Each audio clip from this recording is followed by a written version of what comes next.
Friday 5, future headlines as college football smothered and covered. You are Locked On College Football, smothered and covered, with your host, Barrett Sallee. Your one-stop shop for everything college football.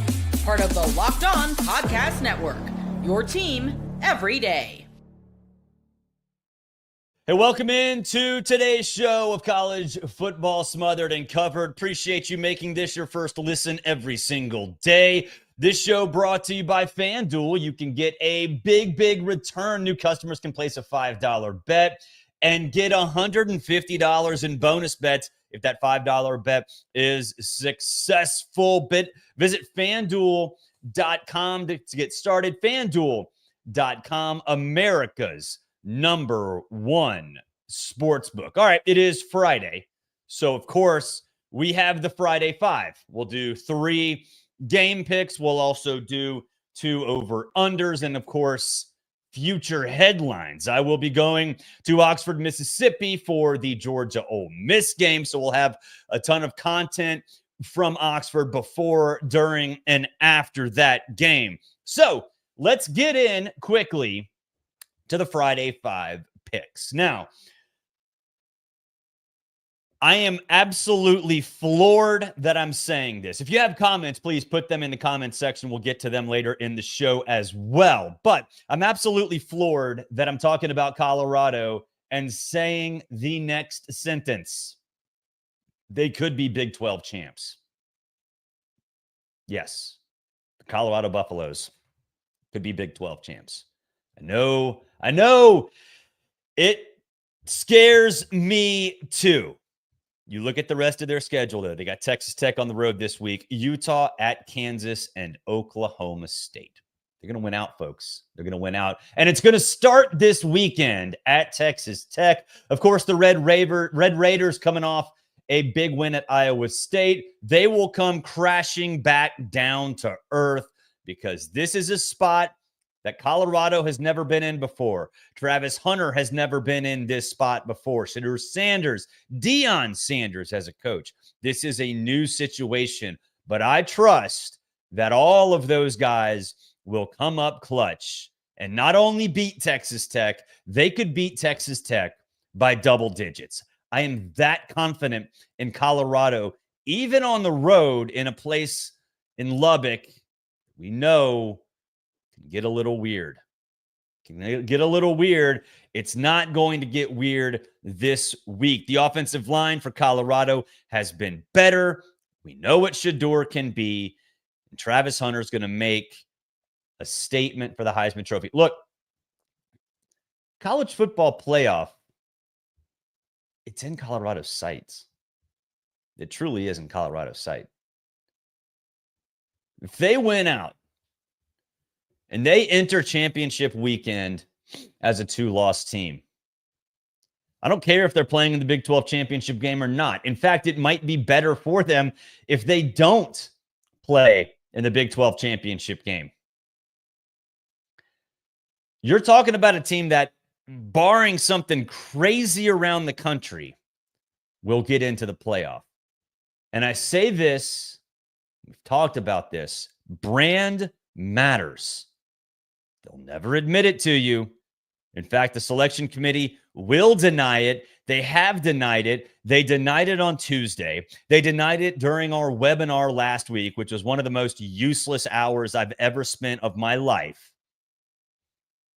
But in this year, in this season, the first year of the 12-team expanded playoff, do you realize what that would do to the sport if Deion Sanders, Colorado, Travis Hunter, and Shedeur Sanders are in the playoff?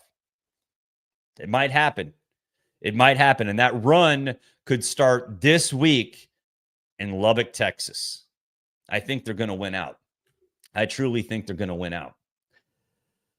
And aside from Notre Dame, that's the most polarizing team in the country. Can you imagine the reaction if that happens? All right. Game 2 in the Friday 5. Michigan at Indiana.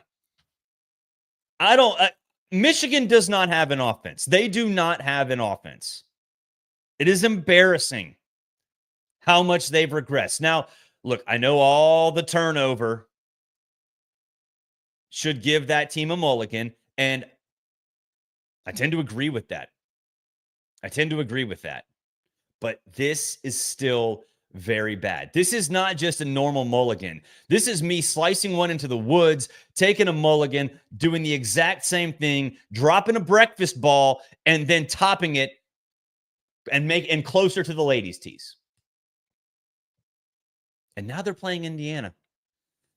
Now they're playing a team in Indiana that has not won a game by fewer than 2 touchdowns. A team that we've seen play close games and then run away in the second half, that we've seen dominate from the get-go. And suddenly Michigan's going to be the team that's the exception, not the rule? Explain that to me. Explain that to me like I'm 5, because I don't know how it could happen. I truly don't know how Michigan is going to keep this game close to begin with. And then in the second half, if for whatever reason they are close at halftime, how they're going to keep it close for 4 quarters, knowing that Indiana, no matter who's playing quarterback, finds a way to run away late, even in close games. Indiana minus 14.5 is easy money. Easy money. Lay those points. You will be just fine. Now, this is one of the most polarizing teams, our third game of the Friday 5.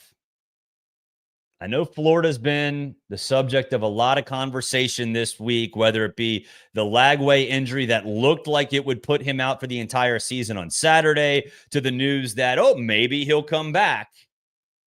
And then yesterday, of course, the news that Billy Napier is going to stay, which is very appropriate, and they should have done that. And I applaud Scott Strickland for keeping his head on straight and not succumbing to the ex-mob. Florida's going to Texas. And I know Texas is a national championship contender, and I know Steve Sarkisian has built that roster to a point where it can compete at an elite level. And I know Florida's quarterback situation is up in the air. And generally speaking, it's irresponsible to bet on a team that has a quarterback situation, that has a quarterback question. Don't care. Whether it's DJ or Aiden or me or Trey Wallace, my colleague at Outkick, or Zach Blackerby, the guy who I love, one of my best friends at Locked On. Doesn't matter who's playing quarterback. Why? Because Florida's defense is actually pretty good. Florida's defense is actually pretty good. What do we know about Texas? They might have a flaw now, and it's up front. Not to say that Florida can do exactly what Georgia did. It can't. But can it still keep them in the game? Yes. Yes, it can. So 21.5 points.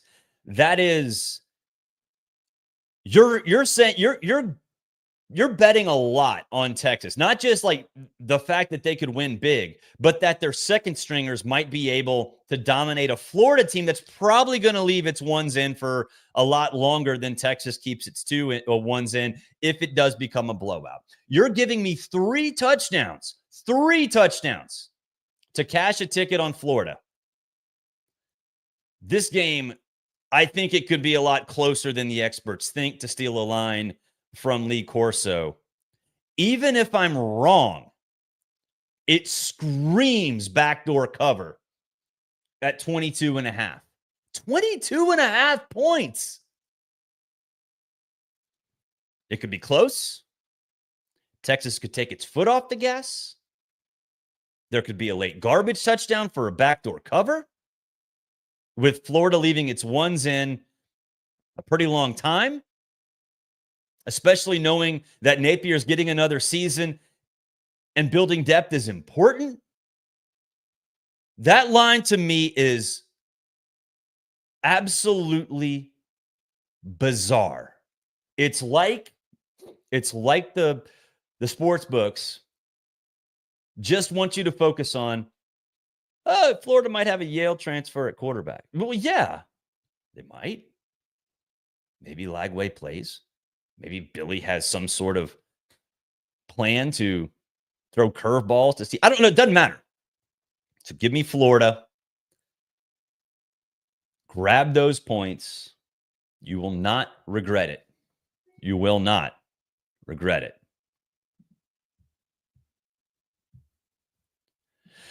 Hey, today's show brought to you by LinkedIn. When you're hiring for your small business, you want to find quality professionals that are right for the role. That's why you have to check out LinkedIn Jobs.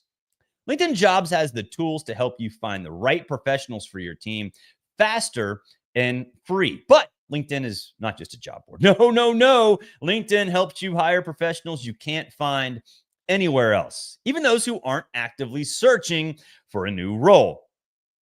In a given month, over 70% of LinkedIn users don't visit other leading job boards. So if you're not looking on LinkedIn, you're looking in the wrong place. On LinkedIn, 86% of small business get a qualified candidate within 24 hours. Hire professionals like a professional on LinkedIn. LinkedIn knows that small businesses are wearing so many hats and might not have the resources to go look out for the best candidate out there. It's constantly finding ways to make this process easier. They even just launched a feature that helps you write job descriptions, making the process even easier and quicker.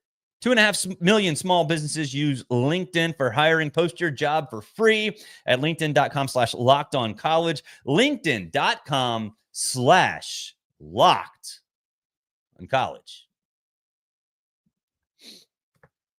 Let's do some over-unders in the Friday Five. Got 3 of them already in. Those are game lines. Now we got to do game totals. Got 2 of them. Got 2 of them left. Alabama LSU traditional rivalry, one that I think all of us look forward to every single year. It's a little different this year because in my mind, it's a playoff elimination game. I think for a lot of you, it's a playoff elimination game as well. Live Tiger on the sidelines, LSU bringing all the magic back to a Saturday night in Death Valley. Obviously, a very tough place to play. I think the toughest place to play in the country, especially at night. If you haven't been there, make it a bucket list item. Make it a bucket list trip.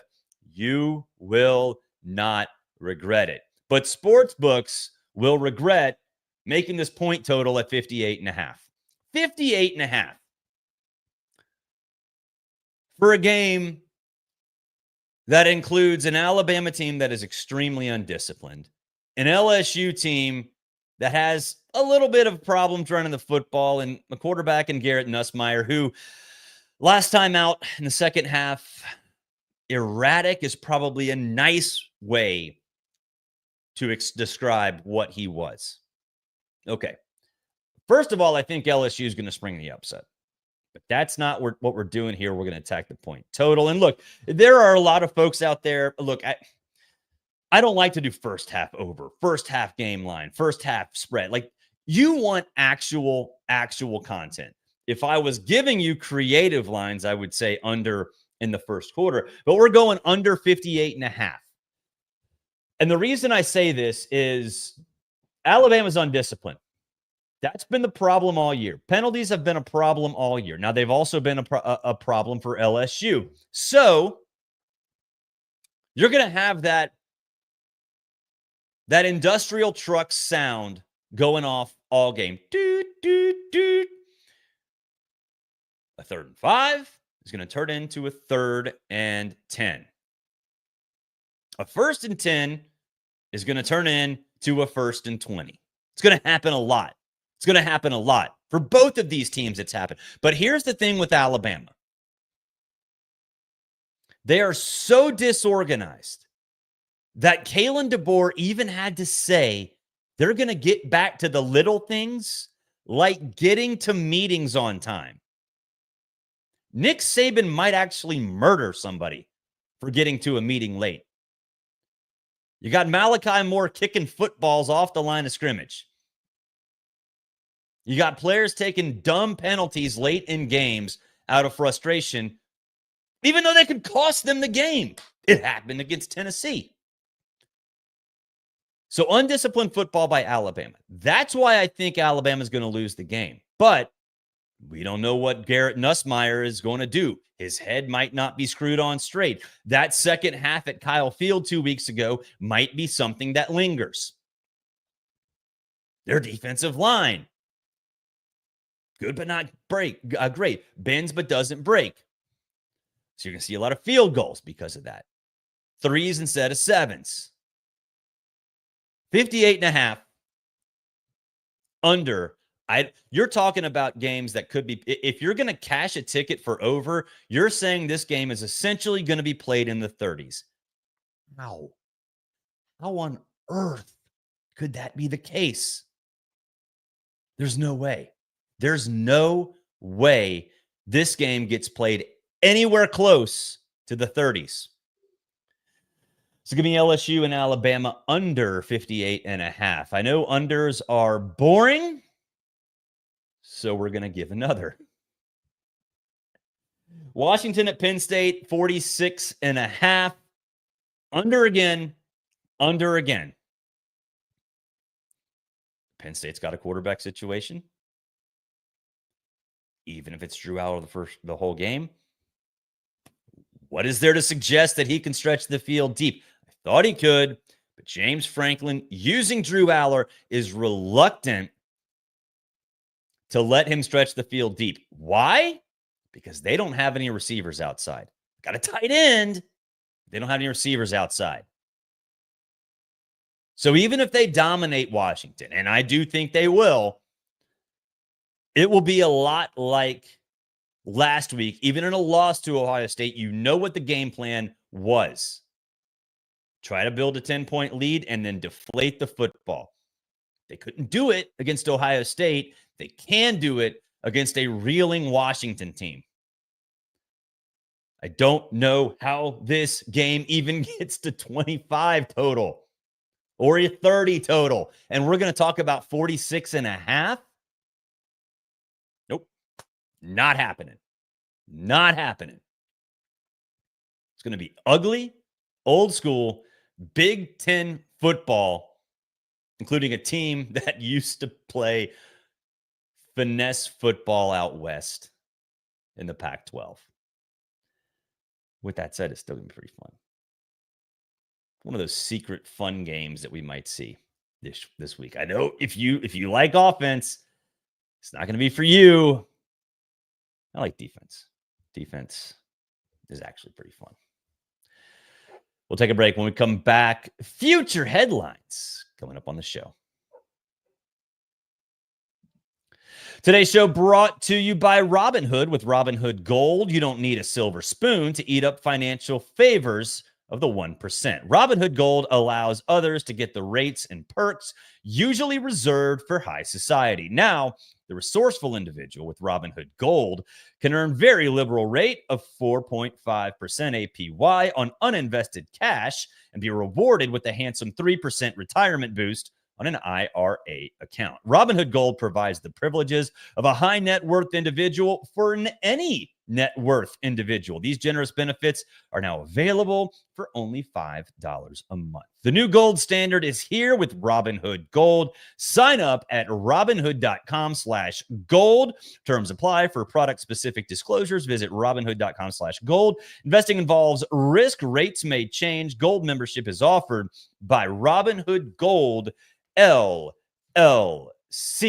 We're also sponsored by FanDuel. We love our friends at FanDuel, America's #1 sports book. Right now, you can bet $5. That's right, only $5. If you win that bet, you get $150 in bonus bets guaranteed. So if you get a hunch in the middle of a game, all of us have hunches in the middle of games, right? You can see live play-by-play stats all right there where you place your bets. Just visit FanDuel.com to join today. You'll get started again with 150 bonus bets if you win your first $5 bet. That's FanDuel.com. Never waste a hunch and make every moment more with FanDuel, an official sportsbook partner of the NFL.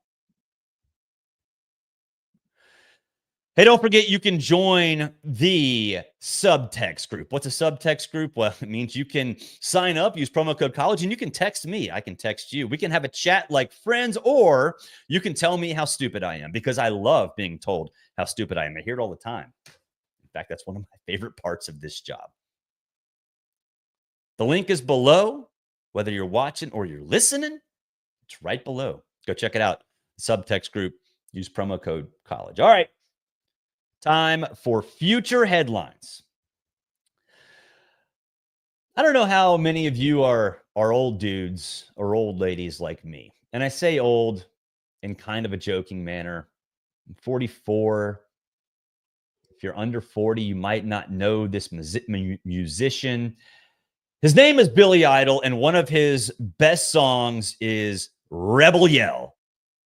I'm not going to sing it because I have a horrible voice, but look it up. You can find it on YouTube. You can download it on Apple, Spotify, all those places, right? Rebel Yell, because those rebels inside Vaught Hemingway Stadium on Saturday afternoon are going to be yelling with joy because Ole Miss will top Georgia. I never thought I'd say this about Georgia going into the season. Carson Beck is a liability. There's no two ways around it. 11 picks over the last 5 games. Yes, some of them have been off tip balls or bad routes. Don't care. He got all up in his head last week against Florida, and it almost cost him the game. In fact, I think it would have cost them the game had DJ Lagway not get hurt for the Gators. He's trying to do too much, and the last thing that Georgia needs to do is to get into a shootout with an offense like Ole Miss that just went nuts against Arkansas. I trust Jackson Dart, even if he doesn't have his full complement of wide receivers. You know Lane will have something up his sleeve, 2 things up his sleeve, 3 things up his sleeve to try to turn this into a track meet, to try to turn this into a shootout, and some of those will hit. This is not like the Florida game where Florida plays conservative offensively. Lane is going to let it loose, force Georgia into a very uncomfortable situation, one way out of its comfort zone, and Ole Miss will top Georgia and keep their college football playoff and SEC championship hopes alive. Can't wait to be there. Leaving this afternoon, staying in Tupelo. Never thought I'd stay in Tupelo, yet here we are. Hotels in Oxford were $1,500 minimum. That's insane. All right. Second future headline, Ward Watch. Ward Watch. We love Cam Ward on the show. If you know, we've been all over him. Even though we have not been the biggest Miami fans, we think that Ward is the Heisman frontrunner. He is, and he will go nuts against Georgia Tech. Look, I love Brent Key. Talked to him a lot. He's been on this show. Talked to him in Ireland. Went to Ireland to watch the Florida State-Georgia Tech game. Of course, they won. They're a team that is losing its way a little bit. Miami is not. Cam Ward against this Georgia Tech's going to get desperate in this game. Their offense is struggling no matter who plays quarterback, and defensively, they're going to have to take a ton of risks because they can't stop Cam Ward just playing traditional off the ball, 2 safeties deep. Can't happen. So they're going to take a ton of risks. What is Cam Ward going to do? He's going to go nuts. And we're still going to be on Ward Watch with his only threat to win the Heisman Trophy being Travis Hunter at Colorado. I'm talking historically good numbers against Georgia Tech. Ward Watch, our second future headline. Last up on future headline, we have the CFP. Stands for College Football Playoff. That C ain't going to mean college on Sunday. It's going to mean Colorado. Colorado Football Playoff. Because after what they're going to do against Texas Tech, and we talked about that in the first segment of the show, the whole world is going to follow my lead and talk about the Buffaloes in the college football playoff. They deserve it. They've earned it. And again, I never thought I'd say this. I thought Colorado getting to a bowl game this year would be an unbelievable accomplishment for Deion Sanders, and it still is. But the whole world's going to realize beating Texas Tech in Lubbock the week after Texas Tech upsets Iowa State in Ames, that this team's actually really good. The schedule sets up well. And if we're not careful, we're going to talk about the Buffaloes in the college football playoff. I'm sorry, the Colorado football playoff. Hey, thanks for making this your first listen every single day. Really appreciate it. Hey, for your second listen, go check out Locked On College Football. Spencer McLaughlin does a great job over there. Check out the conference shows. All of them have you covered. It's a big SEC weekend. So Chris Gordy over at Locked On SEC will have everything for you, both Saturday, Sunday, Monday, all week, wrapping up what is a fantastic weekend in football, especially in the Southeastern Conference. Subtext group, sign up below, whether you're listening or you're watching. It is right there. Enjoy the weekend. I am off to beautiful Oxford, Mississippi to see the Bulldogs take on the Rebs. Have a good weekend.